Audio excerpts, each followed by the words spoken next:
Assalamualaikum warahmatullahi wabarakatuh. Perkenalkan, nama saya Resa Herdiani Rifin dengan NIM C1B020004 dari kelas R003 Manajemen. Di video kali ini, saya akan menjelaskan materi mengenai manajemen modal kerja.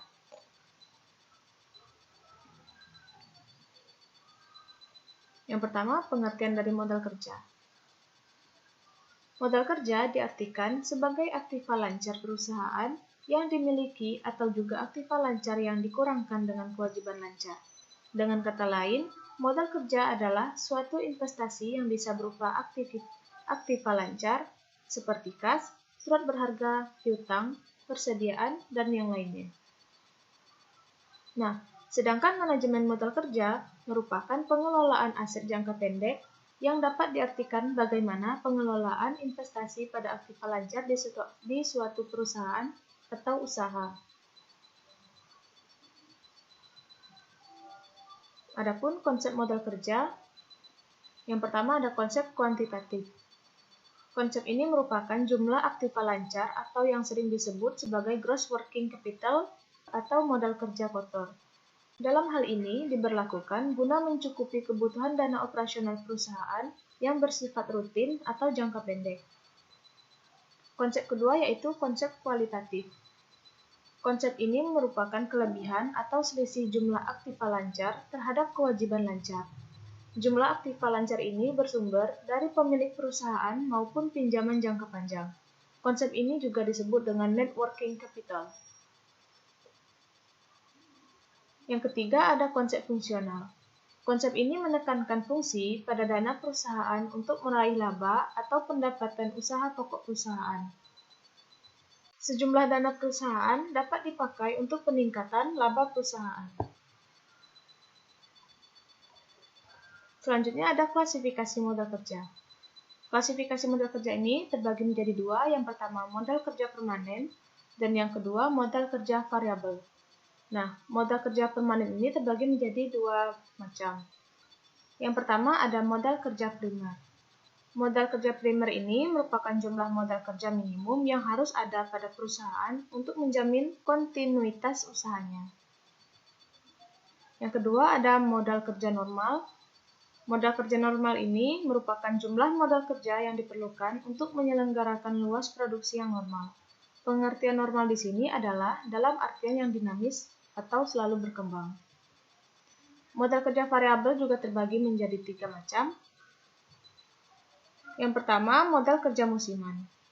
Modal kerja musiman ini merupakan modal kerja yang jumlahnya berubah-ubah disebabkan karena fluktuasi musim.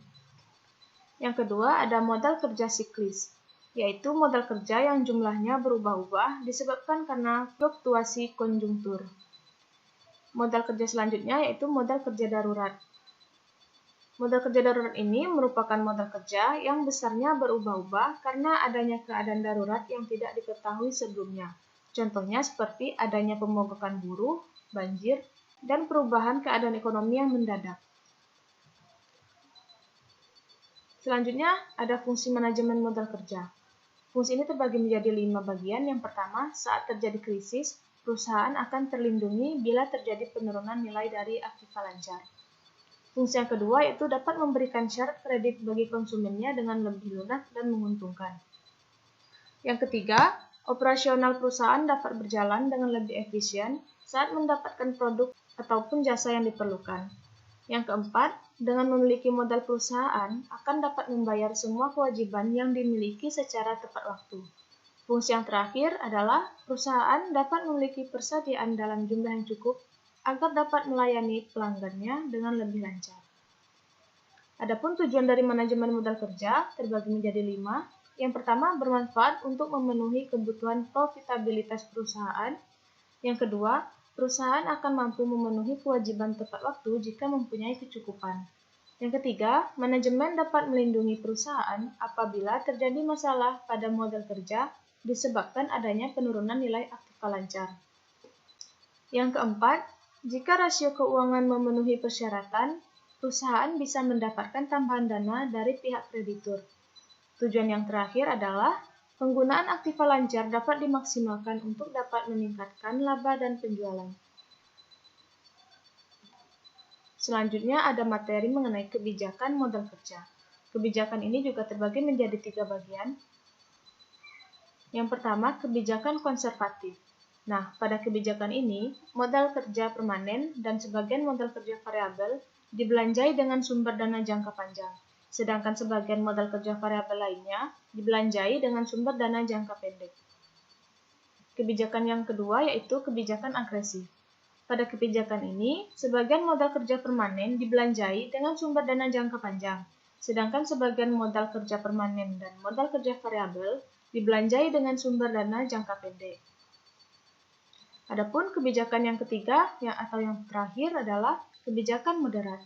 Pada kebijakan ini, aktiva yang bersifat tetap yaitu aktiva tetap dan modal kerja permanen dibelanjai dengan sumber dana jangka panjang. Sedangkan modal kerja variabel ini dibelanjai dengan sumber dana jangka pendek. Selanjutnya, sumber modal kerja. Adapun sumber-sumber dari pemasukan modal kerja terbagi menjadi 7 bagian. Yang pertama, dari memperoleh pinjaman. Yang kedua, hasil operasi perusahaan. Yang ketiga, dapat dari penjualan obligasi. Yang keempat, mendapatkan keuntungan yang didapatkan dari penjualan surat berharga. Yang kelima, penjualan aktiva tetap. Yang keenam, didapatkan dari penjualan saham. Dan yang terakhir, didapatkan dari dana hibah. Penggunaan modal kerja. Penggunaan modal kerja ini terbagi menjadi 5. Yang pertama, pengeluaran untuk gaji, upah, dan biaya operasi perusahaan lainnya. Yang kedua, modal kerja digunakan untuk pengeluaran pembelian bahan baku atau barang dagangan. Penggunaan ketiga yaitu sebagai pembentukan dana.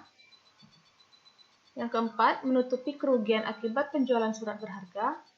Dan pengguna yang terakhir adalah untuk pembelian aktiva tetap seperti tanah, bangunan, kendaraan, dan juga mesin.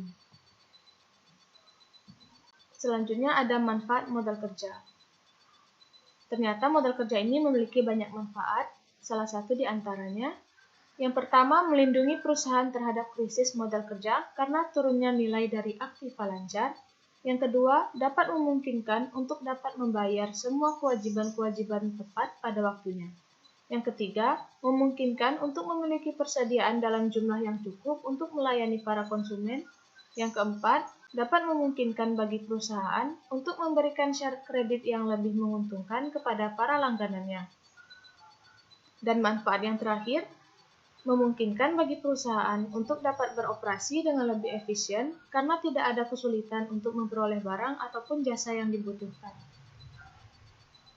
Baiklah, manfaat tadi merupakan materi terakhir dari materi manajemen modal kerja.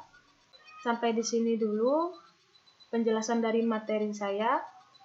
Jika ada salah kata, mohon dimaafkan. Semoga materi kali ini bermanfaat bagi kita semua. Saya akhiri. Wassalamualaikum warahmatullahi wabarakatuh.